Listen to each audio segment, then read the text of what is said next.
मेरे पीछे बोलिए। भगवद गीता का 18वां अध्याय पहला श्लोक। अर्जुन उवाच अर्जुन उवाच सन्न्यासस्य महाबाहो सन्न्यासस्य महाबाहो तत्त्वमिच्छामि वेदितुम् तत्त्वमिच्छामि वेदितुम् त्यागस्य च ऋषिकेश त्यागस्य च ऋषिकेश पृथक् केशी निषूदना। पृथक् केशी निषूदना। अर्जुन उवाचा मतलब अर्जुन ने कहा सन्यासस्य महाबाहो। महाबाहो यहाँ कौन है? कृष्ण। अरे अर्जुन बोल रहा है तो अपने को थोड़ा महाबाहु बोलेगा। अर्जुन अपने को महाबाहु थोड़ा बोलेगा। जनरली भगवत गीता में महाबाहु अर्जुन को बोला गया है, इसीलिए मैंने प्रश्न किया। यहाँ महाबाहु है भगवान कृष्ण। तो हे महाबाहु कृष्ण, सन्यासस्य तत्वम इच्छामि वेदितुम, मैं जानना चाहता हूं कि सन्यास क्या है। त्यागस्य च, और त्याग क्या है। हे ऋषिकेश, ऋषिकेश मतलब इंद्रियों के स्वामी। पृथक केशी निषूदना, केशी को मारने वाले। तो भगवान को किन 3 शब्दों से इंगित किया जा रहा है? महाबाहो, ऋषिकेश और केशी निषूदन। अब पृथक का मतलब है अगर सन्यास और त्याग एक ही बात है तो समझाइए, और अगर उनमें भेद है तो समझाइए। ये दोनों बातों पूछेंगे। श्लोक समझ में आ गया?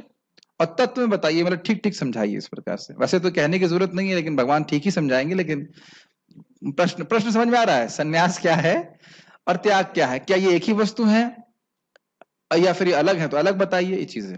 बहुत बार लोग डाउट करते सन्यास क्या है। हम ही लोग बोलते हैं आप लोग सन्यासी हो गए, तो उनको अंतर नहीं समझ में आता। ब्रह्मचारी का अंतर, ब्रह्मचारी सन्यासी क्या है। या फिर कभी पूछते हैं ये लाल कपड़ा, आप लोग शादी नहीं करते? हमने कहा अरे भाई लाल कपड़े का क्या मतलब है, शादी नहीं करना। तो लोगों को पता नहीं रहता है। तो सन्यास का मतलब क्या है, त्याग का मतलब क्या है, हम सीखेंगे। ये बहुत इंटरेस्टिंग चैप्टर है। ठीक है। अनुवाद। अर्जुन ने कहा हे महाबाहु, मैं त्याग का उद्देश्य जानने का इच्छुक हूं। और हे केशी निषूदन, हे ऋषिकेश, मैं त्याग में जीवन यानी सन्यास आश्रम का भी उद्देश्य जानना चाहता हूं।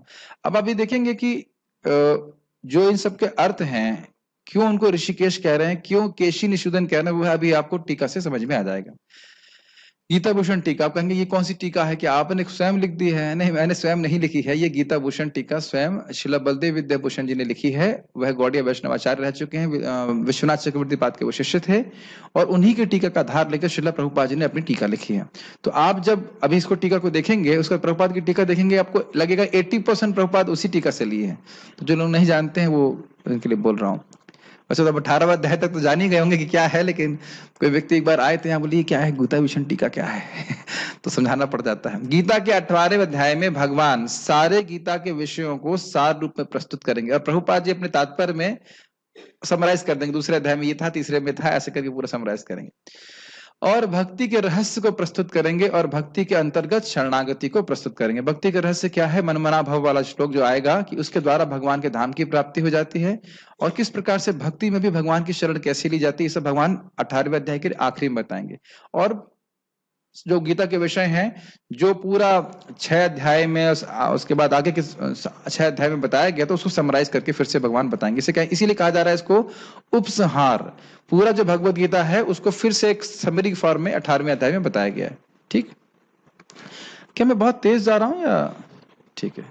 संदेह से युक्त अर्जुन ने सन्यास शब्द के अर्थ के संबंध में पूछा, जिसके विषय में भगवान ने सर्व कर्माणि मनसा सन्यासस्ते सुखम वशी इत्यादि श्लोकों में वर्णन किया था। ये भगवत गीता के 5.13 में बताया गया था कि सारे कर्मों को वह त्याग देता है, और कुछ मन जो है खाली भगवान में लगा के रखता है। इस प्रकार का श्लोक था वो पहले। साथ ही वह त्याग शब्द का अर्थ जानना चाहते हैं, जिसे त्यक्ता कर्म फला संगम, जो हम काम कुछ कर्म करते हैं या इत्यादि करते हैं, उसका जो फल प्राप्त होता है, उसकी फल की आसक्ति को त्यागो। तो 2 शब्द आए थे, एक आया था सन्यास, दूसरा आया था त्याग। तो उन दोनों के अर्थ को वह अलग अलग समझना चाहते हैं, जैसा श्लोकों में वर्णित किया गया था। मतलब ये रेफरेंस दे रहे हैं कि क्यों अर्जुन प्रश्न कर रहे हैं। पहले कोई बात होती है, उसको फिर से पूछ रहे हैं कि सन्यास और त्याग में क्या अंतर है। ये इंटरेस्टिंग। अब देखिए, क्या यह दोनों शब्द एकदम अलग अर्थ रखते हैं, जैसे पेड़ और पत्थर? ये समझ में आया? पेड़ और पत्थर अलग अलग वस्तु हैं या नहीं है? तो क्या ये दोनों एकदम अलग अलग हैं, पृथक है? पृथक शब्द आया था ना श्लोक में। क्या ये दोनों बातें बिल्कुल अलग हैं? सन्यास बिल्कुल अलग बात है और त्याग बिल्कुल अलग बात है, या फिर उनकी एक जैसे अर्थ होते, जैसे कुरु और पांडव। पांडव कुरु हैं कि नहीं है? पांडव कुरुवंश में है ना, तो कभी कभी उनको, इनको भी कुरु कहा जाता है। कुरुनंदना बोला है ना, कुरुश्रेष्ठ, कुरुनंदन। तो ऐसे वो पांडव हैं, लेकिन उनको कुरुनंदन कहने का अर्थ है कि कुरु और पांडव में वस्तुतः कोई अंतर नहीं, खाली शब्द भेद है। इसे पर्यायवाची पढ़े हैं हिंदी में, एक ही शब्द का दूसरा सेम समानार्थक शब्द होता है। तो कहते हैं क्या संन्यास और त्याग समानार्थक शब्द हैं, या दोनों विभिन्न या पृथक अर्थ हैं? पृथक मतलब अलग अर्थ वाले हैं। प्रश्न समझ में आ रहा है सबको? ठीक। यदि इन शब्दों का अर्थ एकदम अलग है तो मैं संन्यास और त्याग के अलग अलग स्वभाव को समझना चाहता हूं। पृथक तत्वम, आपने सुना था ना, तत्वम इच्छामि वेदितुम, और उसके बाद पृथक केशी निषुद्धा, तो उसको जोड़ दिया, उन्होंने कहा कि पृथक रूप से पृथक हैं तो अलग अलग उनको तत्व में समझाइए कि भाई ये क्या है और ये क्या है, और अगर एक है तो उनको वो भी बता दीजिए कि दोनों में से क्या है। और यदि यह पर्यायवाची हैं और एक ही वस्तु को वर्णित करते हैं तो वह भी मैं जानना चाहता हूं। प्रश्न क्लियर है? क्या प्रश्न है? संन्यास और त्याग यदि अलग अलग हैं तो उनका भेद बताइए, और यदि एक हैं तो बताइए किस प्रकार से सेम है। ये हम लोग पढ़ते थे ना, क्वेश्चन आते थे ना, वो सिमिलैरिटी एंड डिफरेंसेस पढ़ते थे उसी तरह से। ठीक है।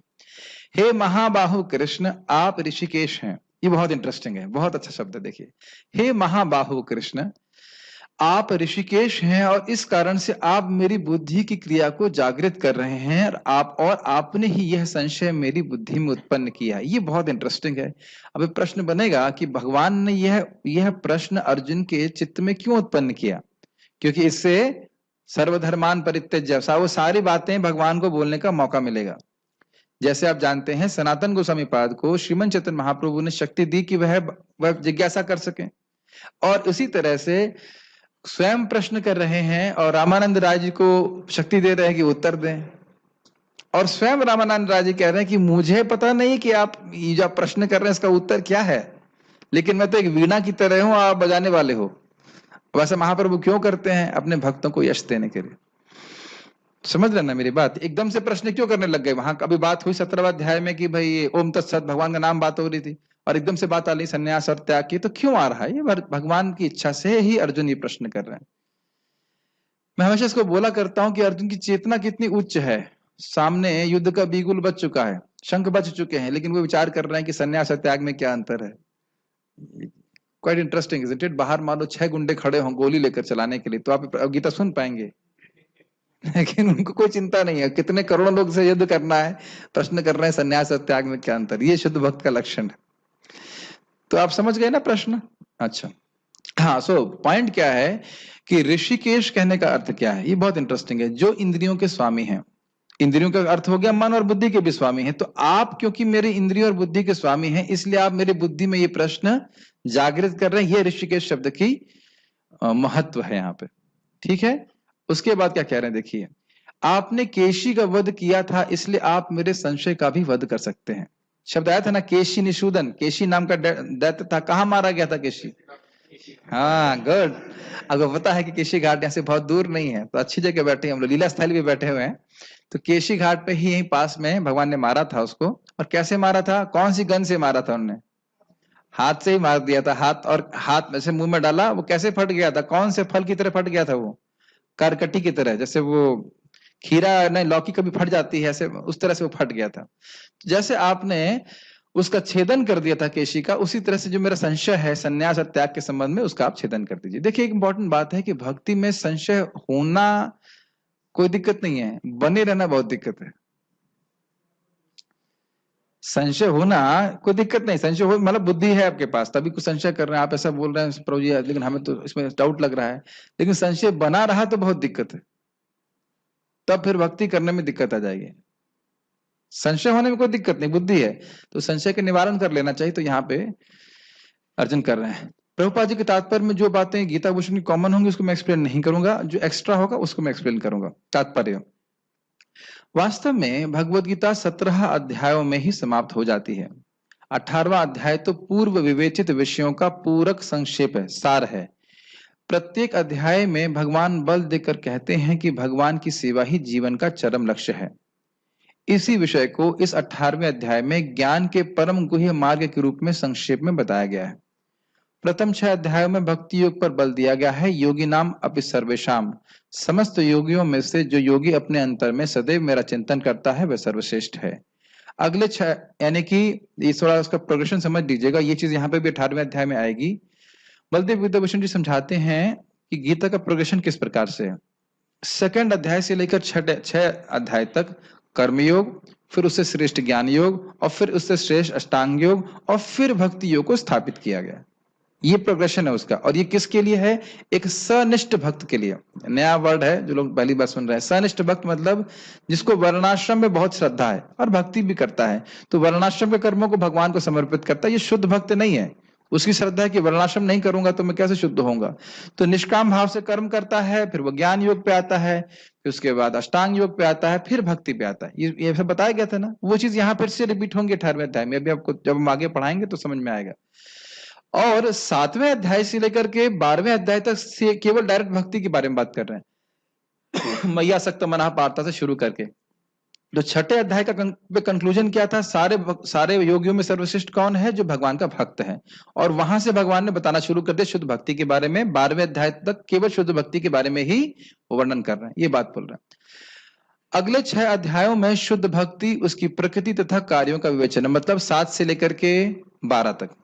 अंत के 6 अध्यायों में ज्ञान, वैराग्य, अपरा तथा परा प्रकृति के कार्यों और भक्ति का वर्णन है। आपने सब सुन लिया था ना इसके बारे में। 3 गुणों के बारे में वर्णन था, और क्या था? ज्ञान के बारे में वर्णन था, इजंट इट? अज्ञान क्या है, दैवी आसुरी विभाग के बारे में बता, सब चर्चा हुई थी। निष्कर्ष रूप में यह कहा गया है कि सारे कार्यों को परमेश्वर से युक्त होना चाहिए, जो ओम तत्सत शब्दों में प्रकट होता है, और ये शब्द परम पुरुष विष्णु के सूचक हैं। ये कहाँ पढ़ा था? कौन से अध्याय में पढ़ा था? 17 में पढ़ा था ना? अच्छा, शुरुआत में पढ़ा था कि बाद में, मतलब पहले पढ़ा था? मिडिल में, लास्ट में? हाँ, तो अभी कल ही खत्म किया है। लास्ट में हमने पढ़ा था कि कोई भी सात यज्ञ दान तपा वो है सात्विक रूप से जो की जाती है, वो ओम तत्सत बोलते हैं। किस लिए? ताकि स्वर्ग की प्राप्ति हो जाए। नहीं, भगवान के धाम की प्राप्ति हो जाए। निस्वार्थ भाव से भजन करना, ये सब बातें हमने कर चुके हैं। भगवत गीता के 3 खंड में भी से यही प्रकट होता है कि भक्ति ही एकमात्र जीवन का चरम लक्ष्य है। पूर्ववर्ती आचार्यों तथा ब्रह्मसूत्र या वेदांत सूत्र का उदाहरण देकर इसकी स्थापना की गई। कुछ निर्विशेषवादी वेदांत सूत्र के ज्ञान पर अपना अधिकाधिकार जनाते हैं, लेकिन वास्तव में वेदांत सूत्र भक्ति को समझने के लिए है, क्योंकि ब्रह्म सूत्र के रचयिता यानी प्रणेता साक्षात भगवान हैं और वे ही उसके ज्ञाता हैं। इसका वर्णन 15वें अध्याय में हुआ। ये बड़ा इंटरेस्टिंग है कि लोग वेदांत पढ़ रहे हैं, लेकिन वेदांत को रचने वाला वासुदेव जो स्वयं भगवान के अवतार हैं, वो कह रहे हैं कि मैं सत्यम परम धी में ही मैं भगवान कृष्ण पे ध्यान करता हूं। और अद्भुत बात है कि ये जो टीकाकार है वो क्या कहते हैं कि भगवान जो है वो निराकार है। तो ये कितने आश्चर्य की बात है। मैं कल भी बात कर रहा था कि जो लोग व्यास गद्दी पे बैठते हैं, वो व्यासदेव जो बोलते हैं उसके बिल्कुल विरुद्ध बोलना शुरू कर देते हैं। कितने आश्चर्य की बात है। तो ये सब समझना चाहिए। प्रत्येक शास्त्र, प्रत्येक वेद का लक्ष्य भक्ति है। भगवद गीता में इसी की व्याख्या है। इसको आप चैतन्य चरितामृत से भी समझते हो। संबंध, अभिधेय और प्रयोजन, यही वेदों का लक्ष्य है। समझते हैं इसको? मतलब संबंध, जीव का भगवान से क्या संबंध है, उस संबंध को वो कैसे जागृत कर सकता है, वह अभिधेय है, और वह अभिधेय है भक्ति। और प्रयोजन क्या है? भगवान के चरणों में शुद्ध प्रेम की प्राप्ति। इसके अलावा वेदों का कोई प्रयोजन नहीं है। जैसे कि हमने महिमा में भी सुना था, वह ब्राह्मण वेद के सार को जानते थे। क्या सार है? यही संबंध, अभिधेय और प्रयोजन। मैं कुछ बातें फास्ट बोल रहा हूं क्योंकि पहले हम लोग क्लास में चर्चा कर चुके हैं, उसको इसलिए ज्यादा व्याख्या नहीं कर रहे। जिस प्रकार आप लोगों को समझ में आ रहा है अब? ठीक है। जिस प्रकार द्वितीय अध्याय में संपूर्ण विषय वस्तु की प्रस्तावना का सार यानी वर्णन है, उसी प्रकार 18वें अध्याय में सारे उपदेश का सारांश दिया गया है। अगर आप दूसरा अध्याय पढ़ेंगे तो उसमें भगवान जो है सांख्य योग का भी वर्णन करते हैं। आत्मा को मारा नहीं जा सकता, सुखाया नहीं जा सकता, काटा नहीं जा सकता, वो ये नहीं है, वो नहीं है। कर्मयोग के बारे में बताया और भक्ति के बारे में बताया, यहाँ भी कर्मनाशस्ति, तो सबके बारे में बताया। उसी प्रकार से 18वें में भी फिर से रिपीट, मतलब उसको कंक्लूड कर रहे हैं। यस, इसमें त्याग यानी वैराग्य तथा त्रिगुणातीत दिव्य पथ की प्राप्ति को ही जीवन का लक्ष्य बताया गया है। मतलब व्यक्ति को इस जगत से आसक्त नहीं होना चाहिए और भगवान की भक्ति करके गुणों के इन्फेक्शन से मुक्त हो जाना चाहिए। बहुत सिंपल मेडिटेशन है। जैसे हम लोग को वायरस लग जाता है तो हम दवा खाते हैं तो वायरस अंदर से गायब हो जाता है, ऐसे ही जब भगवान का नाम जप करते हैं, भगवान का प्रसाद खाते हैं, भगवान के बारे में सुनते हैं, तो हमारे हृदय में, आपने पढ़ा था, the modes expand into the heart, पता नहीं हम पढ़ा चुके हैं बीच में, तो ये गुण है वो हमारे हृदय में फैल जाते हैं वायरस की तरह। तो हमारा हृदय होना चाहिए बहुत सॉफ्ट, लेकिन उसमें कुछ, जैसे दूध में, दूध गीला गीला होता है, उसमें आप कुछ दही डाल, मतलब नींबू डाल दी तो एकदम जम जाता है दही की तरह। उसी तरह हमारा हृदय एकदम बिल्कुल जमा हुआ है। किस वजह से? गुणों के इन्फेक्शन की वजह से। तो जब भगवान की भक्ति करते हैं तो धीरे धीरे गुणों का इन्फेक्शन जो है हमारे हृदय से चला जाता है, और फिर हमारा हृदय, जो हमारा नेचुरल स्टेट है सॉफ्ट हृदय का, वो वापस आ जाता है। तो यहाँ बात हो रही है कि त्रिगुणातीत दिव्य पथ की प्राप्ति को ही जीवन का लक्ष्य बताया गया। मतलब माम चयो व्यभिचारिणा भक्ति योगे न सेवते सगुणान समतीतेतान ब्रह्म भूयाय कल्पते। ये जीवन का लक्ष्य है कि व्यक्ति लगातार भगवान की निश्चल भक्ति में लगा रहे, जिसके द्वारा वे गुणों के इन्फेक्शन से मुक्त हो जाए। Make sense? पता नहीं, मुझे ऐसे लग रहा है मैं बहुत तेज जा रहा हूँ। Is it like that? Should I go slowly? ऐसे मैं अज्यूम कर रहा हूँ कि कुछ सब बातें समझ में आ रही हैं। आकाश ठीक, स्पीड ठीक है? अर्जुन भगवत गीता के दो विषयों को स्पष्ट अंतर जानने के इच्छुक हैं। ये हैं त्याग तथा संन्यास। अतएव वह इन दोनों शब्दों के अर्थ की जिज्ञासा कर रहा है। देखिए, आप जो लोग नए हैं, पता नहीं सुना है कि आपने हमारा प्रवचन के नहीं, ये टीचिंग स्टाइल वाला प्रवचन है। ऐसा नहीं मैं त्याग बोल दूं और त्याग बोल दूं, बस त्याग पे पूरा एक लंबी स्टोरी सुना दूं, पर सन्यास का मतलब सारा सन्यासियों का नाम क्या होते हैं उसमें बता दूंगा। The comments will be only given when it is needed. तो उस हिसाब से थोड़ा सा स्पीड तेज होती है, लेकिन जस्ट विल, अगर कुछ पूछना हो तो आप बीच में पूछ सकते हैं। इस श्लोक में परमेश्वर को संबोधित करने के लिए प्रयुक्त है ऋषिकेश तथा केशी निषूदन, ये दो शब्द महत्वपूर्ण है। एकदम व्याख्या आप देखिएगा टीका के अनुसार होगी। ऋषिकेश, कृष्ण है समस्त इंद्रियों के स्वामी, जो हमें मानसिक शांति प्राप्त करने में सहायक बनते हैं। अर्जुन उनसे प्रार्थना कर रहा है कि वे सभी बातों को इस तरह संक्षिप्त कर दें जिससे वह संभाव में स्थिर रहे। अब आप भी समझिए, कोई अंतर नहीं है। भगवान वहां उनके हृदय में संशय प्रस्तुत कर रहे हैं, तो अब संशय जब आता है तो मन में डाउट, मन परेशान हो जाता है कि नहीं? आप महसूस कीजिए, जब भी मन में डाउट आता है, ये क्या क्या कह रहे हैं, है कि नहीं, या क्या इसका उत्तर होगा, तो आदमी को परेशान रहता है। तो उस परेशानी को भगवान उदित कर रहे हैं, और वो वही वो उसको शांत भी कर सकते हैं। और वो शांत कैसे करेंगे? अपने वचनों के द्वारा। इसलिए वो केशी निषूदन शब्द इस्तेमाल कर रहे हैं। फिर भी उनके मन में कुछ संशय है, और ये संशय असुरों के समान होते हैं। अतएव वह कृष्ण को केशी निषूदन कहकर संबोधित करता है। केशी अत्यंत दुर्जय असुर था, जिसका वध कृष्ण ने किया था। अब अर्जुन चाहता है कि वे उसके संशय रूपी असुर का वध करें। तो बहुत इजी था, समझना सिंपल है। तो क्या श्लोक में सीखा? सन्यास क्या है और त्याग क्या है, और सन्यास और त्याग क्या एक ही शब्द है, या सन्यास और त्याग अलग अलग अर्थ लगते हैं, यह हमको समझा दीजिए। मेरे मन में संशय है, आप ऋषिकेश हैं, आप ही स्वयं संशय को प्रस्तुत कर रहे हैं, और आप केशी निषूदन है, इसलिए आप इसको संशय रूपी असुर को मार दीजिए। इजी। अगला श्लोक देखते हैं। श्री भगवान वाच काम्यनाम कर्मणाम न्यासम संन्यासम कवयो विदुः सर्वकर्म फल त्यागम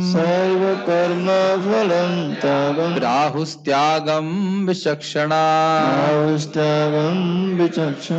श्री भगवान वाचा अर्थात श्री भगवान ने कहा। अब ये दोनों अर्थों को आप बहुत अच्छे से देखिए। काम्य नाम कर्म नाम न्यासम, काम्य नाम कर्म नाम न्यासम संन्यासम कवयो विदुः, जो कवि जन हैं, जो विद्वान हैं। ये भगवान का उत्तर है। ध्यान दीजिएगा, दो श्लोक हैं। दूसरे श्लोक में भगवान उत्तर दे रहे हैं, और तीसरे श्लोक में भगवान लोगों के ओपिनियन दे रहे हैं। तो आप उसको थोड़ा ध्यान से पढ़िएगा, दोनों ही उत्तर भगवान के नहीं है। इसमें उत्तर दे रहे हैं, तीसरे में दूसरों के मत देंगे। तो देखिए क्या कह रहे हैं। जो कवि हैं, जो विद्वान हैं, वो क्या कहते हैं? काम्य नाम कर्म नाम न्यासम, जो काम्य कर्म हैं उनके न्यास, उनके त्याग को संन्यास कहा जाता है। काम्य कर्म का अर्थ क्या होता है कि भाई बच्चा चाहिए तो उसके लिए कोई यज्ञ कर दो, स्वर्ग चाहिए तो उसके लिए कोई यज्ञ कर दो। तो इस सब का विधान वेद में है, और इनको काम्य कर्म कहा जाता है।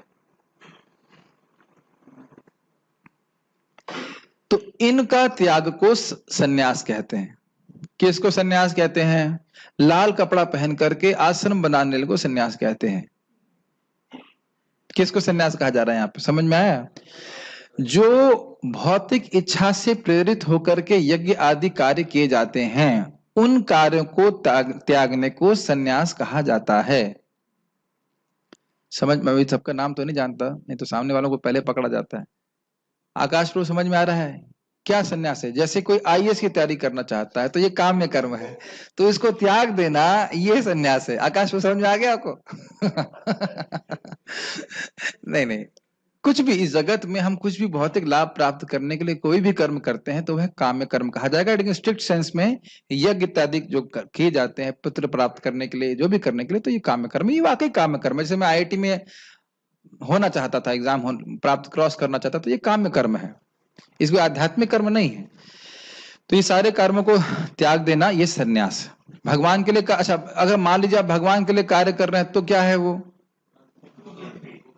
तो वह सन्यास, वो भी सन्यास है, क्योंकि हम अपने सही स्थिति में बैठे हैं। न्यास मतलब स्थित होना, सम मतलब ठीक प्रकार से स्थित होना। तो जीव अगर कृष्ण की सेवा कर रहा है तो वह सन्यास में। जैसे जयानंद प्रभु रात में टैक्सी चलाते थे ताकि मंदिर क्या सपोर्ट हो सके, तो वो सन्यास में है या नहीं है? क्लियर, समझ में आ रहा? ठीक है। एक हमारे बहुत अच्छे सन्यासी हैं, वो पहले ब्रह्मचारी जब थे तो मंदिर को सपोर्ट नहीं था, तो वह बैंक में काम करते थे, सैफरन ड्रेस में जाते और उसके बैंक में काम करते, फिर आके मंदिर में सेवा करते। तो क्या वो सन्यास में थे कि नहीं? तो ये भी एक इंटरेस्टिंग पॉइंट है। जब भगवान के लिए कोई कार्य कर रहा है तो व्यक्ति सन्यास में ही स्थित है, चाहे वो किसी भी आश्रम में। प्रभुपाद इसको भी आगे भी समझाएंगे। अच्छा, अब त्याग क्या है? कह रहे हैं सर्व कर्म फल त्यागम प्राहुस त्यागम विचक्षण। जो लोग विचक्षण, जो बुद्धिमान लोग हैं, जिनके पास देखने की बुद्धि है, वह कहते हैं कि सर्व कर्म फल त्यागम मतलब कर्म नहीं त्यागा है। जो नित्य कर्म है, संध्या वंदन है, इससे भी स्वर्ग की प्राप्ति हो जाती है, तो इनको उसने त्यागा नहीं है, लेकिन इनकी जो प्राप्त होने वाले फल हैं उनको त्याग दिया। दोनों का अंत थोड़ा समझ पा रहे हैं? सन्यास में किसी भी काम्य कर्म को एकदम त्याग दिया है, लेकिन वह कर्म जो हृदय को शुद्ध करने वाले उनको नहीं त्यागा है। क्लियर? और इसमें कह रहे हैं कि जो नित्य कर्म भी हैं, काम्य कर्म तो ठीक ही नहीं, वो तो नहीं कर रहे हैं, लेकिन मान लो पुत्र प्राप्ति के लिए तो नहीं कर रहे हैं, लेकिन जो नित्य कर्म भी है, संध्या वंदन से भी पुण्य प्राप्त होता है, वह पुण्य प्राप्त करके भी स्वर्ग की इच्छा को त्याग देना, इसे त्याग कहते हैं। थोड़ा अंतर समझ में आ रहा है दोनों में? इधर उन्हें काम्य कर्म इत्यादि सब त्याग दिया, और यहाँ कह रहे हैं कि जो नित्य कर्म है वह कर रहे हैं, लेकिन उससे प्राप्त होने वाला कोई अगर भौतिक फल है तो उसको भी वह छोड़ दे रहे हैं। इसे कह रहे हैं सर्व कर्म फल त्यागम प्राहुस त्याग विचक्षण।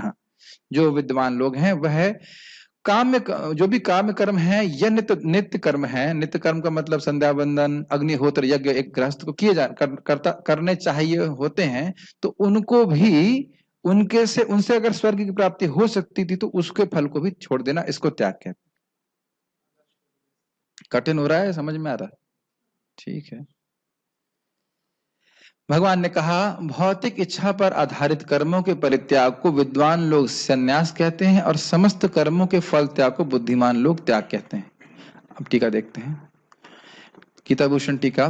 प्रश्न किए जाने पर भगवान बोले, जो विद्वान है अर्थात कवियों, वह जानते हैं कि सन्यास का अर्थ है पुत्रेष्टि और ज्योतिषोमा आदि कर्मों को पूरी तरह से त्याग देना। पुत्रेष्टि मतलब पुत्र की प्राप्ति करने के लिए, ज्योतिषोमा मतलब स्वर्ग प्राप्ति करने के लिए त्याग देना, जिनका विधान व्यक्तिगत इच्छाओं को पूर्ण करने के लिए है। काम्य कर्म, जैसा कि इन श्लोकों में बताया गया है, पुत्र कामो यजेतः स्वर्ग कामो यजेतः। पुत्र की कामना से यज्ञ करना चाहिए, जो स्वर्ग जाना चाहता है उसे यज्ञ करना चाहिए। अभी थोड़ा आपको समझना होगा कि एक नित्य यज्ञ है जो सामान्य गृहस्थ वैदिक सभ्यता में गृहस्थ को करने होते हैं, जैसे अग्निहोत्र यज्ञ, और इससे भी व्यक्ति को पुण्य प्राप्त होता है और पाप क्षीण होते हैं। लेकिन इन्हें एग्जैक्टली आप काम्य कर्म नहीं कह सकते।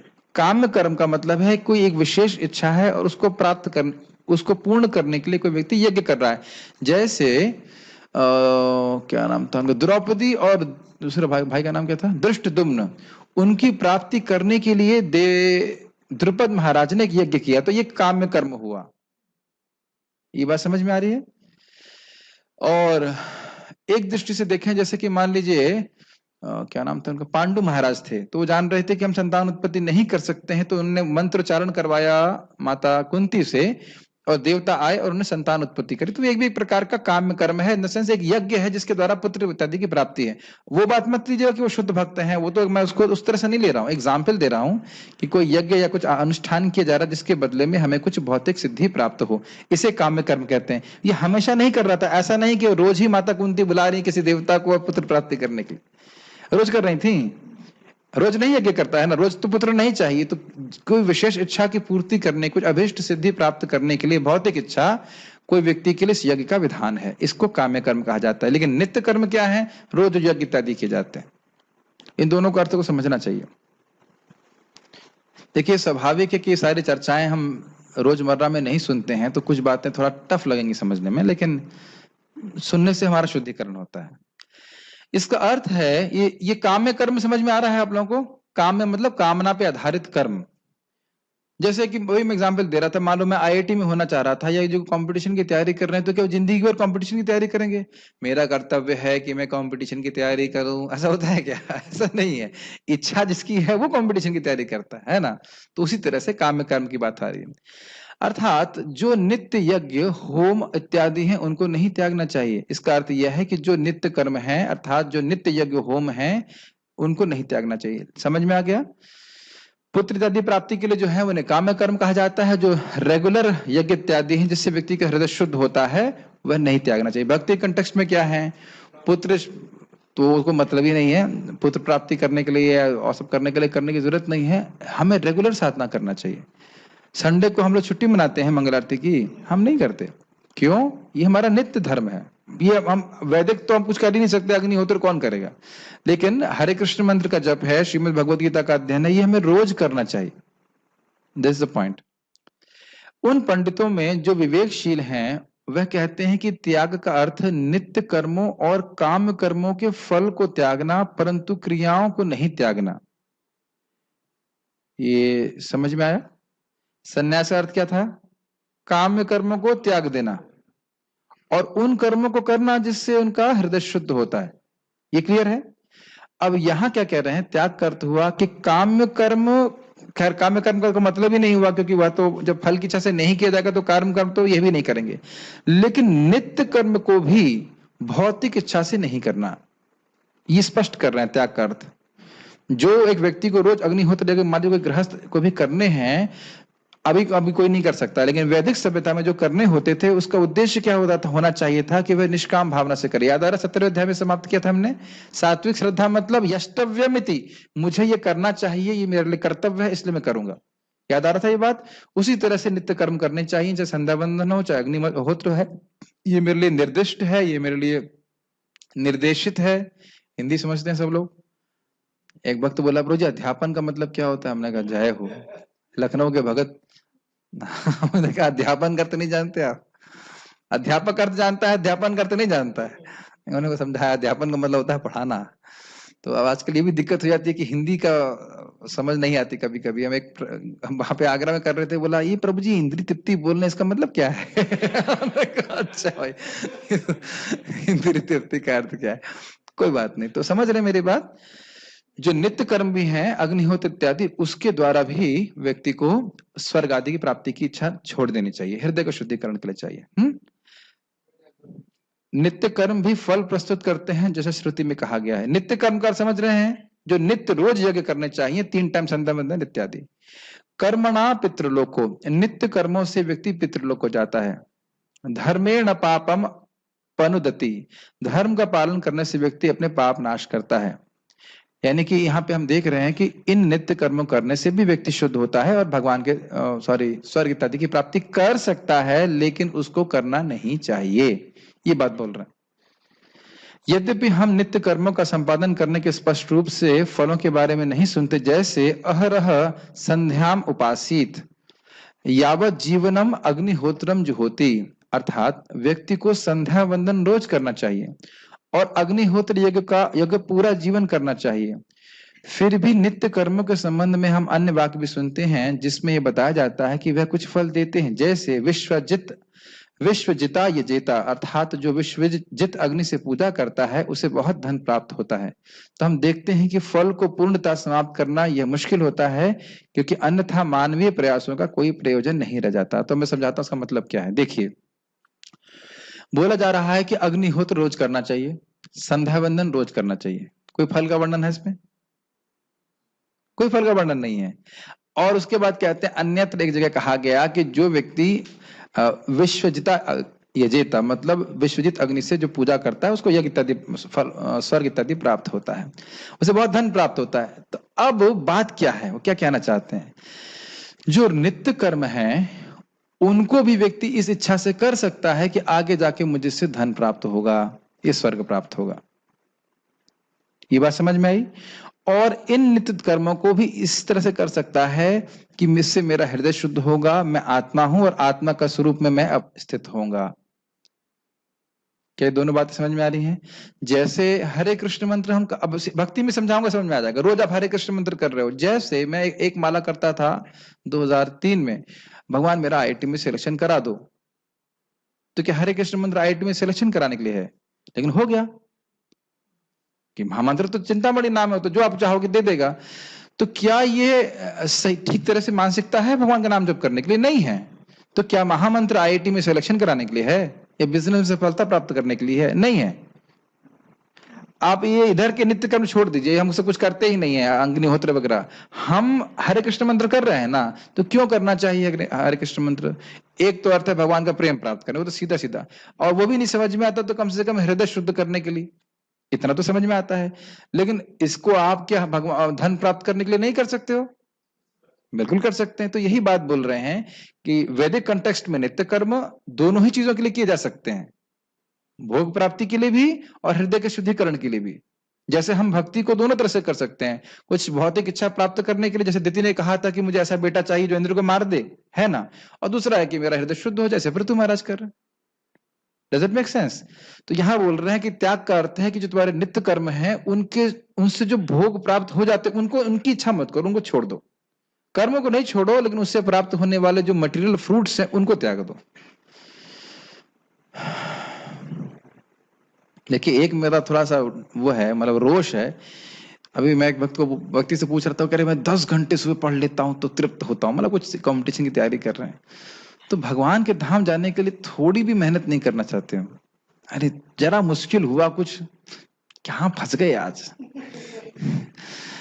थोड़ा सा मेहनत करेंगे तो भगवत गीता बड़ी रुचि कर लगती है, समझ में आ जाती है। मुझे लगता है अब तो समझ में आ गया होगा, कई बार मैंने रिपीट किया। Make sense?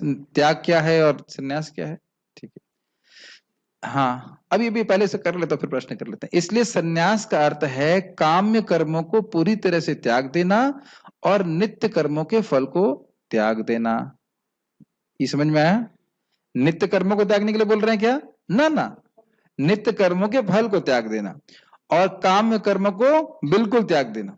और त्याग का अर्थ है सभी प्रकार के कर्मों को करना, नित्य कर्म और काम्य कर्म, परंतु उनके फलों की इच्छा को त्याग देना। क्लियर समझ में आ रहा है? तो संन्यास में तो कोई भी काम्य कर्म की अवकाश, छुट्टी ही नहीं, करना ही नहीं है। लेकिन नित्य कर्म तो सन्यासी भी करता है, लेकिन हृदय के शुद्धिकरण के लिए। और यहाँ कह रहे हैं कि काम्य कर्म कोई भी यज्ञ कर रहे हो उसमें कोई फल की इच्छा है, भोग की इच्छा है, उसको त्याग देना, उसको त्याग कहते हैं। अब आप पूछिए, कुछ पूछ रहे थे, माइक पे पूछिए। अगर वो फल की इच्छा नहीं कर रहा है या फिर उसको फल मिले तो? नहीं, ना, अगर फल की इच्छा नहीं है तो फल नहीं मिलेगा। ओके। अगर जैसे अब मैं कहता, मेरी अब हर कोई व्यक्ति हरे कृष्ण मंत्र करके आईआईटी में तो सेलेक्ट नहीं हो रहा है, बताइए मैं ही क्यों सेलेक्ट हुआ? अब बताइए, क्योंकि मेरी इच्छा थी। भाई कल्पतरु के पास जाएंगे, अब आप मान, उसको ऑफ कर दीजिए तो फीडबैक करेगा। मान लीजिए आपको चॉकलेट चाहिए तो चॉकलेट ही मिलेगी ना, संतरा तो मिलेगा नहीं। फिर कल्पतरु कैसे रहा? आप बोलो अब चाहो मुझे चॉकलेट चाहिए, आपको दे दिया संतरा, तो ये तो गड़बड़ हुआ ना। तो भगवान का नाम तो कल्पतरु है, जो चाहेंगे वो प्राप्त हो जाएगा। तो जिसकी जो इच्छा होगी वैसा वैसा प्राप्त हो जाएगा। लेकिन देखिए, हृदय का शुद्धिकरण भी एक फल है। कि मैं अपने हृदय को शुद्ध करना चाहता हूं, तो इस उद्देश्य से भी मैं कुछ कर रहा हूं। जब कहते हैं फल की इच्छा मत करो, उसका मतलब ये नहीं है कि मैं कर्मों को निरुद्देश्य कर रहा हूं। I am not doing actions without purpose.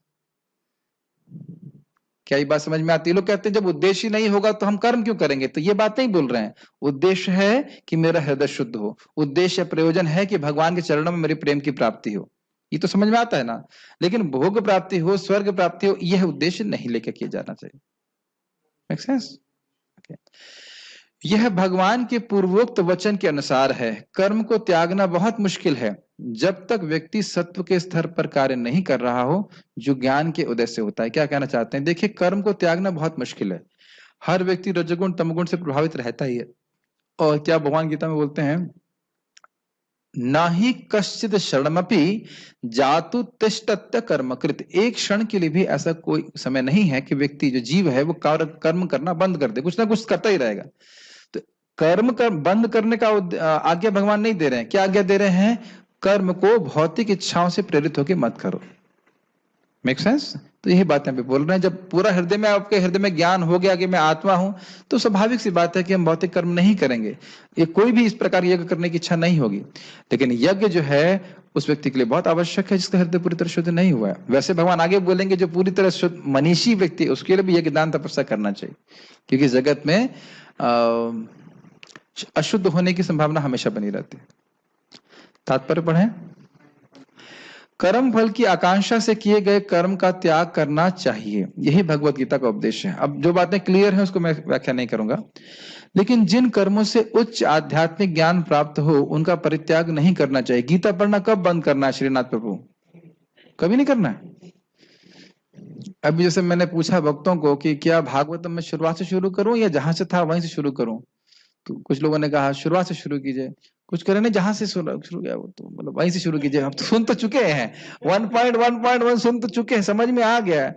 फिर मैं सोच रहा था मुझे तो समझ में नहीं आया, मेरे शिष्यों को कैसे समझ में आ गया? हमारे स्टूडेंट्स, हमें कहा मुझे तो अभी पूरी तरह समझ में आया नहीं है, और स्टूडेंट्स को समझ में आ गया। ये भी जादू है ना समय से। तो ये भी है। और ये बताइए कि दाल चावल खाना आप छोड़ते नहीं है? छोड़ते हैं। अरे माता आपने बचपन में दाल चावल खिला दिया, अब नहीं खाऊंगा, बोलते हैं ऐसा? और यहाँ हम सोचते हैं कि अरे बहुत गीता पढ़ लिया, अभी तो और पढ़ने की जरूरत नहीं। कभी कभी ऐसा सोचता है वक्त, अब मैं उन्नत हो गया हूँ, मुझे गीता नहीं पढ़ना, या मुझे भागवत पढ़ तो लिया, श्लोक देख लिया, जान लिया, समझ गए और सब। It's not like that. जितनी बार आप उसको पढ़ेंगे it will always give us deep inspiration. तो इसलिए हमें मंगल आरती जप करना कब बंद करना चाहिए आशुतोष प्रभु? कभी भी नहीं कि अभी नहीं, कभी भी नहीं, कभी भी नहीं बंद करना चाहिए। ठीक है, हम सब भक्ति कंटेक्स्ट में देखेंगे। अगले श्लोकों से यह स्पष्ट हो जाएगा। वैदिक साहित्य में किसी विशेष उद्देश्य से यज्ञ संपन्न करने की अनेक विधियों का उल्लेख है। इसको काम्य कर्म कहा जाता है। कुछ यज्ञ ऐसे हैं जो अच्छी संतान प्राप्त करने के लिए या स्वर्ग की प्राप्ति के लिए किए जाते हैं, लेकिन जो यज्ञ इच्छाओं के वशीभूत हो उनको बंद करना चाहिए। एकदम स्पष्ट है, काम्य कर्म को छोड़ देना चाहिए। परंतु आध्यात्मिक ज्ञान में उन्नति या हृदय की शुद्धि के लिए किए जाने वाले यज्ञों का परित्याग उचित नहीं है। ये भी क्लियर हो गया? अरे तो खत्म ही हो गया। ठीक है, मुझे लगा तो कुछ और बोलेंगे। तो आपने क्या सीखा यहाँ पे? संन्यास का मतलब है काम्य कर्म को त्याग देना और नित्य कर्म को करना, लेकिन भोग इच्छा से रहित। और त्याग का मतलब है किसी भी यज्ञ को कर रहे हैं उसमें फल की इच्छा, भौतिक फल की इच्छा बिल्कुल नहीं होना चाहिए। ये त्याग का अर्थ। क्लियर, समझ में आ गया? आखिरी, आप लोगों की प्रसन्नता के लिए आखिरी श्लोक आज का। अब यहां पे भगवान लोगों के ओपिनियन दे रहे हैं, वो अपना ओपिनियन नहीं दे रहे हैं। ये थोड़ा ध्यान देना होगा। दो प्रकार के लोग बोल रहे हैं, और वो दो प्रकार के सिद्धांत क्या है जरा देखेंगे। मेरे पीछे बोलिए। त्याज्यम दोषवदित्येके, त्याज्यं दोषवदित्येके, कर्म प्राहुर्मनीषिणः, कर्म प्राहुर्मनीषिणः, यज्ञ दान तपः कर्म, यज्ञदान तपः कर्म, न त्याज्यम इति चापरे। न त्याज्यम् इति चापरे। त्याज्यम, ये त्याज्य है। त्याज्यम दोषवत इति एकः कर्म प्राहुर्मनीषिणः। एक मनीषण, एक समूह जो मनुष्यों का है, बुद्धिमान वर्ग है, वो यह कहता है कि कर्मों को दोषवत त्याग देना चाहिए। दोषवत मतलब जैसे दोषों को त्याग देना चाहिए, ऐसे सभी कर्मों को जो यज्ञ इत्यादि हैं उन्हें त्याग देना चाहिए। ऐसा वो प्राहु, ऐसा वो कहते हैं। क्या पहली लाइन आपको समझ में आई? कुछ लोगों का, कुछ ग्रुप ऐसे हैं, लेफ्टिस्ट राइटिस्ट कहते हैं ना सर, तो कुछ लोग ऐसे कह रहे हैं कि भाई यज्ञ तो दोषवत त्याग देने चाहिए, जैसे दोष त्याग दिए जाते हैं, कोई दोष है तो दूर कर देना चाहिए उसको, ऐसे सारे यज्ञ बंद कर देने चाहिए क्योंकि उसमें हिंसा होती है। ये एक ग्रुप है। उसके बाद कह रहे हैं यज्ञ दान तपह कर्म न त्याज्यम इति चापरे। अपरे मतलब दूसरे ग्रुप, अपरे मतलब दूसरा ग्रुप ये कहता है कि यज्ञ दान तप इन कर्मों को कभी भी नहीं त्यागना चाहिए। इसमें भगवान अपनी बात अभी नहीं बोल रहे हैं। क्या बोल रहे हैं? दो लोगों का ओपिनियन बोल रहे हैं। मेरी बातें समझ में आ रही हैं आप लोगों को? पहलों का ओपिनियन क्या है? सभी यज्ञ कर्म इत्यादि को दोषवत त्याग देना चाहिए। जैसे कोई भाई ये तो गलत चीज है, इसको त्यागना, जैसे सिगरेट को त्याग ही देना चाहिए, तो कह भाई क्यों त्याग देना चाहिए? क्योंकि हिंसा होती है। और दूसरे लोग क्या कह रहे हैं कि यज्ञ दान तपस्या को नहीं त्यागना चाहिए, यद्यपि बाह्य रूप से इसमें कुछ हिंसा होती है, क्योंकि यह वेद का आज्ञा है, इसलिए इसमें हिंसा नहीं है। समझ में आया? पढ़ते हैं। कुछ विद्वान घोषित करते हैं कि समस्त प्रकार के सकाम कर्मों को दोषपूर्ण समझकर त्याग देना चाहिए, किंतु अन्य विद्वान मानते हैं कि यज्ञ दान तथा तपस्या के कर्मों को कभी नहीं त्यागना चाहिए। निर्णय क्या है वो आपको कल सुनेंगे अगर आप लोग हैं यहाँ तो, या फिर जूम पे। गीता भूषण टीका। इस श्लोक में भगवान त्याग के संबंध में विभिन्न मतामतों को बताएंगे। मतामत समझते हैं? Different opinions. सांख्य शास्त्र को मानने वाले कपिल का कहना है कि सभी क्रियाओं को पूरी तरह से त्याग देना चाहिए, अर्थात त्याज्यम, क्योंकि वे अपने स्वभाव से ही अन्य जीवों के प्रति हिंसा को बढ़ावा देती हैं। वह श्रुति वाक्यों को उद्धृत करते हैं, मां हिंसा सर्वभूतानि, अर्थात किसी भी जीव के प्रति हिंसा मत करो। श्रुतियों का कथन है कि यज्ञ के संग हिंसा अवश्यम भावी है। अग्निशोमियम पशुमा लभेता, यज्ञ के लिए एक पशु को लाना चाहिए। अब अगर ये बोला जा रहा है कि यज्ञ के लिए एक पशु लाना चाहिए, तो इसका क्या मतलब है? घास खिलाएंगे उसको, उसका वध किया जाएगा। और उससे पहले कह रहे हैं, देखो श्रुति क्या कहती है, मां हिंसा सर्वभूतानि, किसी के प्रति हिंसा नहीं करनी चाहिए। और देखो श्रुति में जगह क्या लिखा हुआ है कि यज्ञ के लिए पशु को लाना चाहिए, तो हिंसा हो जा रही है। तो फिर हम श्रुति की वाक्य को नहीं मान रहे, इसलिए छोड़ देना चाहिए। यह उनका मत है। इसलिए व्यक्ति को इन सभी कर्मों को त्याग देना चाहिए, क्योंकि यह अशुद्धता का कारण बनते हैं। ये तथ्य नहीं है, ये उनका मत है, ये बात ध्यान रखिएगा, ठीक है। साथ ही साथ यज्ञ के लिए सामग्री इकट्ठा करने में भी हिंसा की संभावना रहती है। स्वाभाविक सी बात है, सफाई करेंगे, कुछ लकड़ी काटेंगे, तो जो कुछ भी है उसमें भी हिंसा बनती है। वह कहते हैं कि इसलिए सारे नियत कर्म त्याग देने चाहिए। तो पहले वालों का आर्गुमेंट आपको समझ में आ गया? क्या आर्गुमेंट है? क्योंकि श्रुति कहती है, वेद कहता है कि किसी के प्रति हिंसा मत करो, और यज्ञ करने में स्वाभाविक रूप से हिंसा होती है। वैसे इस संबंध में आज शाम समय, कल सुबह बोलने वाला हूं, लेकिन अच्छी बात है। जीव गोस्वामी जी कहते हैं कि जो जप यज्ञ है वो सर्वश्रेष्ठ क्यों है? क्योंकि इसमें कोई हिंसा नहीं है, एक, और दूसरा इसके लाभ सबसे तेज आते हैं।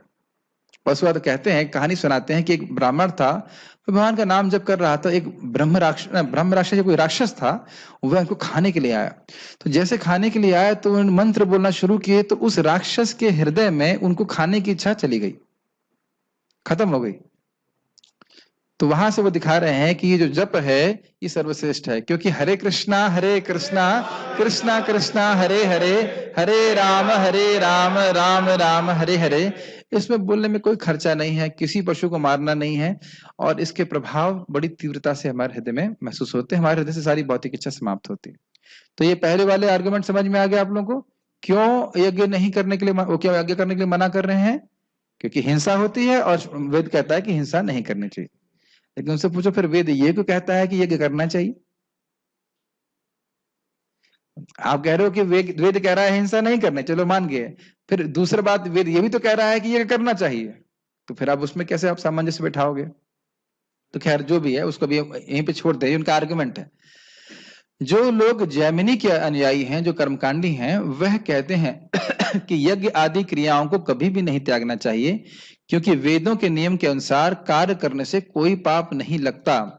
यद्यपि इन क्रियाओं में कुछ हिंसा होती है, लेकिन फिर भी कोई गलती नहीं है, क्योंकि यह धर्म के सिद्धांतों के पालन करते हुए और वेदों के अनुसार किया जाता है। इन्हें करना ही चाहिए। जो अहिंसा का नियम वेदों में बताया गया है वह एक समान नियम है, और वह कहता है कि यदि यज्ञ के अलावा कोई कार्य किया जाता है तो पाप निश्चित होता है, परंतु इस कारण से यज्ञ की निंदा नहीं की जा सकती। अब समझ में आया इन लोग का आर्गुमेंट? आप ये कह रहे हो कि वेद कहता है हिंसा मत करो, ठीक है, और आप ये भी कह रहे हो कि वेद कह रहा है यज्ञ करो, ये भी ठीक है। तो आप जानते हैं जो अगर यज्ञ ठीक प्रकार से किया जाता है तो जो पशु को मारते हैं, पहली बात तो पशु को मतलब क्या बोला जाए, चिकन बटर मसाला बनाने के लिए नहीं बना रहे हैं, है ना, होटल में सर्विंग करने के लिए उसको नहीं काटा जा रहा है। उद्देश्य यह है कि मंत्रों की शक्ति प्रदर्शित की जाए और उसके बाद वह पशु सीधे स्वर्ग चला जाता है या फिर मानव जीवन प्राप्त होता है। ये पता है ना आपको बात? तो इस प्रकार से उसकी प्रति हिंसा नहीं हुई। और अगर ऐसा ये समझ रहे हैं ना ये बात, लेकिन इस समय क्या ये एप्लीकेबल है? बिल्कुल भी नहीं, क्योंकि ऐसा हम कभी भी नहीं देखते। ऐसा कभी देखते हैं? जो लोग भी मांस कभी खाए हैं, कभी देखे नहीं मुर्गा उड़ इंसान बन गया और स्वर्ग जा रहा, ऐसा तो कभी नहीं, कोई संभावना ही नहीं है। इस पे तो लोग विश्वास भी नहीं करेंगे। तो इसलिए उस पशु के प्रति हिंसा नहीं हुई है अगर यज्ञ की विधि का ठीक से पालन किया जाए। विजय प्रभु, समझ में आ रहा है आपको? लेकिन आप जानते हो कि इस समय ये बिल्कुल नितांत असंभव है, और इसीलिए बुद्ध भगवान आए थे, क्योंकि केवल जीव की लालसा के लिए पशुओं का वध किया जा रहा था। तो अब ये कह रहे हैं कि देखिए, आप जो हिंसा ना करने वाली बात कह रहे हो वो किसके लिए है? सामान्य जीवन में किसी भी व्यक्ति के प्रति हमें हिंसा नहीं करनी चाहिए, वेद का वचन है। लेकिन जब यज्ञ किया जा रहा है तो उस पशु के प्रति हिंसा नहीं हो रही है, क्योंकि ये यज्ञ की विधि से किया जा रहा है, वेद की विधि से किया जा रहा है, उससे उसका कल्याण होगा।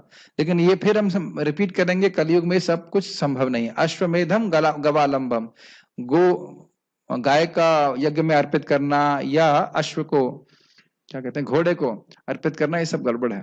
मुझे याद है जब मैं समझता हूँ शायद 8वीं में पढ़ाई करता हूँ, 8वीं में 7वीं में सेंट थॉमस में, तो सामने से एक परिवार है, वो अश्वमेध यज्ञ करवा रहे थे, और मैंने सुना था कि भगवान राम ने भी अश्वमेध यज्ञ किया।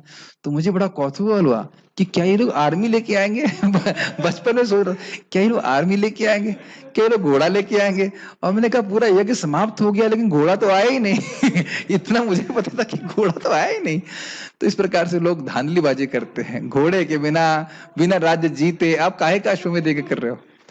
मुझे आज भी याद है, बहुत विस्तार, बहुत बड़े एरिया में किया था। एयरपोर्ट था, एयरपोर्ट के सामने पूरी जमीन लेकर के खूब अश्वमेध यज्ञ किया जा रहा था। ना तो घोड़ा था उसमें, या फिर घोड़ा लाए भी होंगे तो घुमा दिया होगा थोड़ा बहुत ऐसे करके। तो ना अश्वमेध यज्ञ हुआ ना कुछ हुआ, और ऐसे ही झूठ मूठ होता है। तो खैर जो भी है, लेकिन ये वेद का नियम है, अगर वैसे ठीक से किया जाए तो उस पशु के प्रति हिंसा नहीं होती है। ठीक है, जैसे मान लीजिए कोई से आप लोगों को मैं रूम दिया हूँ G6, बहुत अच्छा रूम नहीं मैं जानता हूँ, लेकिन मान लो कहें कि भाई यहाँ छोड़ करके आपको एक महल देंगे, तो हिंसा है आपके प्रति? हाँ प्रभु जी, क्यों नहीं, कब बताइए कहाँ जाना है, कि तुरंत पहुंच जाएगा। उसी प्रकार से तो प्रभुपाद कहते हैं कि ये व्यक्ति यहाँ पे अगर मान लो पशु का वध होता है तो स्वर्ग चला गया या फिर मानव जीवन प्राप्त हुआ तो उसके लिए अच्छा ही हुआ। लेकिन ये सब संभव अभी है नहीं, तो इसलिए इसको आप मान के चले कि फिर वो हिंसा ही है। तो इस जैमिनी के सिद्धांत वाले करने वाले कहते हैं कि न, कभी त्यागना नहीं चाहिए। तात्पर्य प्रभुपाद जी का, वैदिक साहित्य में ऐसे कर्म हैं जिनके विषय में मतभेद है। उदाहरणार्थ यह कहा जाता है कि यज्ञ में पशु मारा जा सकता है, फिर भी कुछ का मत है कि पशु हत्या पूर्णतया निषिद्ध है, और इसकी व्याख्या हम लोग कर चुके हैं कि क्यों ऐसा होता है।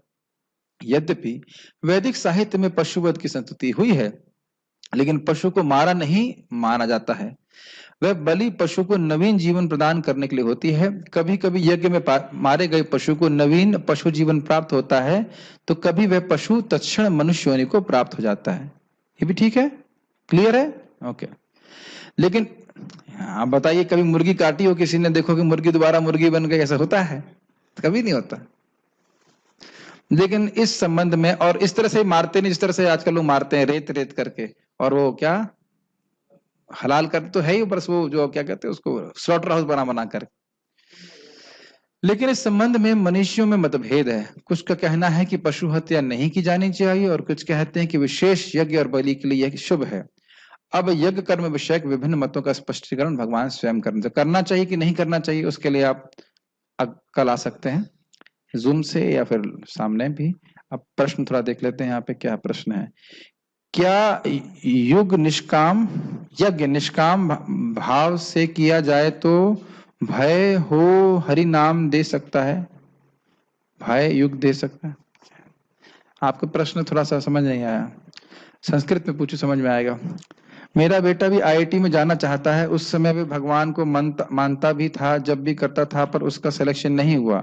अब अच्छा चलो ठीक है, अब वो कुछ नहीं करता, अब वो आईएएस की प्रिपरेशन कर रहा है। अच्छा, मैं कृष्ण से प्रे करती हूँ कि उसका सिलेक्शन हो जाए जिससे वह फिर से भगवान को मानने लगे। क्या मेरा ऐसा सोचना सही है? आप कुछ भी सोच सकती हैं, लेकिन मेरा एक जूनियर था, उसका नाम है ऋषि, पता नहीं है कि नहीं भक्त वो, लेकिन हमने ये सुना कि उसका आईएएस में सिलेक्शन हो गया और जितना उसने हरे कृष्णा किया था सब भूल गया। देखिए वास्तविक रूप से अगर हम भक्ति कर रहे हैं, अब हम भक्ति नहीं कर रहे थे तब तो नया था 2 महीने का, लेकिन मैं प्रार्थना क्या कर रहा था, शायद आपके बेटे ने वो प्रार्थना नहीं करी थी। भगवान से मेरा कॉन्ट्रैक्ट था, भगवान मेरा आईआईटी में करा दीजिए, अब आईआईटी में करा दो, मैं बड़ी अच्छी भक्ति करूंगा। ये बेटे ने शायद प्रार्थना नहीं करी, ये भी थोड़ा सा रह जाता है। पर इसका थोड़ा अपना प्रयास भी करना होता है, ऐसी बात नहीं कि प्रयास नहीं करना होता। तो ये चीजें हैं। देखिए हमें एक बार सपना आया था कि मेरी माता जी मेरे को पीएचडी के लिए भेज रही हैं, मतलब मैं ब्रह्मचारी ही था और माता जी लखनऊ में थी। तो मैं जब उठा तो देखा पूरा पसीना पसीना हो गया हूँ। मैं कह रहा हूँ नहीं मुझे नहीं जाना, नहीं तुम लोग को जाना ही पड़ेगा पीएचडी करने के लिए। नहीं जाना है। सारा दुख, कितना दुख है आईआईटी में, हम समझते हैं बेवकूफी की बातें। हम लोग आत्मा है, आईआईटीएन और आईएएसएन बनने से क्या होगा बताइए? कुछ भी नहीं, सब जड़ है, बिल्कुल जड़ है। मैं अच्छे से याद है, मैं क्या बोलूं, मैं फाइनल ईयर के राउंड था मेरे, तो एक व्यक्ति फेल हो गया, वो फेल हो गया, उसने आत्महत्या कर ली। तो हमारे मलिक सर थे मैकेनिकल में, बड़े फेमस, बड़े रिसर्चर हैं, ये हैं वो हैं। वो बोले ये गधे को पता नहीं है कि मैंने जो 40 साल में रिसर्च करी उसका कोई वैल्यू नहीं है, मुझे पता है। वो पूरे मटेरियलिस्टिक व्यक्ति हैं, वो बोल रहे हैं कि मैंने जो 40 साल में रिसर्च करी थी कोई वैल्यू नहीं है, और तुम खाली एफ लग गया एक में, उसमें तुमने आत्महत्या कर ली। तो ऐसा नहीं है कि हम आईआईटी जाएंगे। और ये बताइए कि आईआईटी सतयुग से है क्या? आईआईटी 100 साल से भी है? बताइए शानू, इंजीनियरिंग और जितना कुछ है क्या 100 साल से भी हैं? 100 साल से पहले जब आईआईटी नहीं होते थे तो क्या लोग सफल नहीं होते थे? क्या लोग धनाढ्य नहीं होते थे? तो मैं केवल आप ही की बात नहीं कर रहा हूं, हम अपने बच्चों के कल्याण के बारे में जानते ही नहीं है। कल्याण ये है कि भगवान की भक्ति करें, जीवन निर्वाह करने के लिए जो थोड़ा बहुत कर लें, जो कर लें सही है, लेकिन वो करना ही पड़ता है। लेकिन मेन चीज है कि उन्हें भक्ति करने का मौका मिले, तभी वो सुखी हो सकते हैं। इसी बात को तो प्रश्न भागवत में उठाया गया, इसीलिए भागवत शुरुआत से सुनना बहुत जरूरी है कि किससे जीव सुखी होगा, जब उसके हृदय में भगवान के प्रति अहेतु की प्रेम होगा। ये इंपॉर्टेंट बात है। बाकी आप कुछ भी कर लीजिए, चाहे आईआईटी बन जाए, चाहे आईएएस बन जाओ, चाहे स्वर्ग, चाहे इंद्र के राजा जैसे हमने सुना, कुछ भी बन जाओ, कभी संतुष्ट नहीं हो सकता, क्योंकि आत्मा को टच करने वाली बातें नहीं। तो बाकी लेकिन भगवान किसी तरह से नाम जप किया जाए तो ठीक ही है। और फिर आप में से किसी का प्रश्न है? Okay, so we shall stop here, will have kirtan today now. Thank you very much. कल भगवान बताएंगे कि यज्ञ दान तपस्या को त्यागना चाहिए कि नहीं त्यागना चाहिए, कि क्या करना चाहिए। श्रीमद् भगवद गीता की जय, श्री प्रभुपाद की जय।